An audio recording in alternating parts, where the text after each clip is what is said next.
What's happening, guys? Welcome back. I'm talking movies here every single day, every single week. We're continuing down the road of the MCU Revisited project. I'm going through every single MCU movie one at a time, giving a quick review on every single one of them. I had seen all but like 2 of them, and I wanted to kind of go back and really try to appreciate each one in its entirety before Infinity War came out. So I went through Thor. It's the 3rd one. This was one of the ones that I had only seen very recently for the first time. I had a lot of Thor comics growing up. I talked about this a little bit on Collider's Top 50 Superhero Films. You can go watch that. I think I have a comment about having a lot of Thor comics. I did have a lot of Thor comics. I've got a lot of comics in my mom's basement. I had like 200 Thor comics.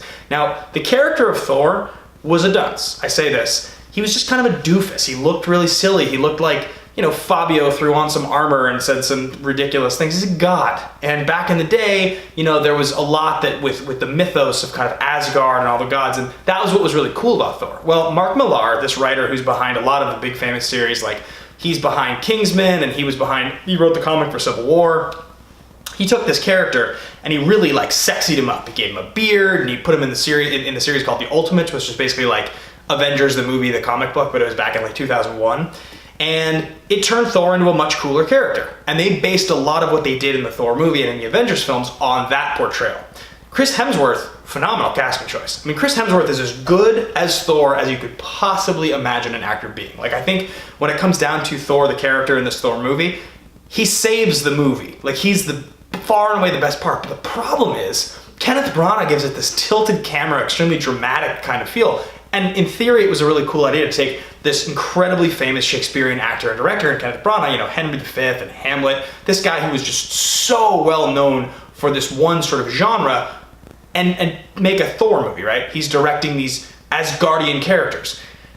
Kind of works, kind of doesn't. It's really silly. It's very dramatic, and in a lot of moments the camera's tilted, and it's sort of supposed to create this dramatic scope, and it kind of does. Stellan Skarsgård's pretty decent. Natalie Portman's pretty bad in this movie. Loki's great. Tom Hiddleston, like that was the thing. We got Tom Hiddleston and we got Chris Hemsworth, and that really worked. And that's where this movie succeeds. But a lot of the other supporting characters, like even Anthony Hopkins, great actors, just like kind of forgettable as Odin. He's fine, I guess.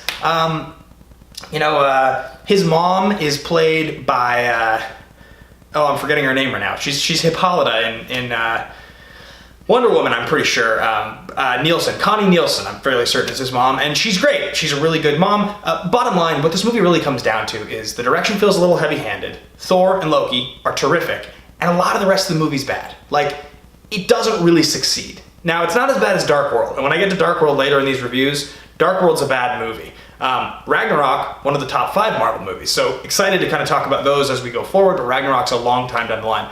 We're here to talk about Thor. There's not that much to say about it. I think that honestly this is the worst of the 4 original Avengers movies. I think it's worse than Incredible Hulk. Like, I like Incredible Hulk more than this movie.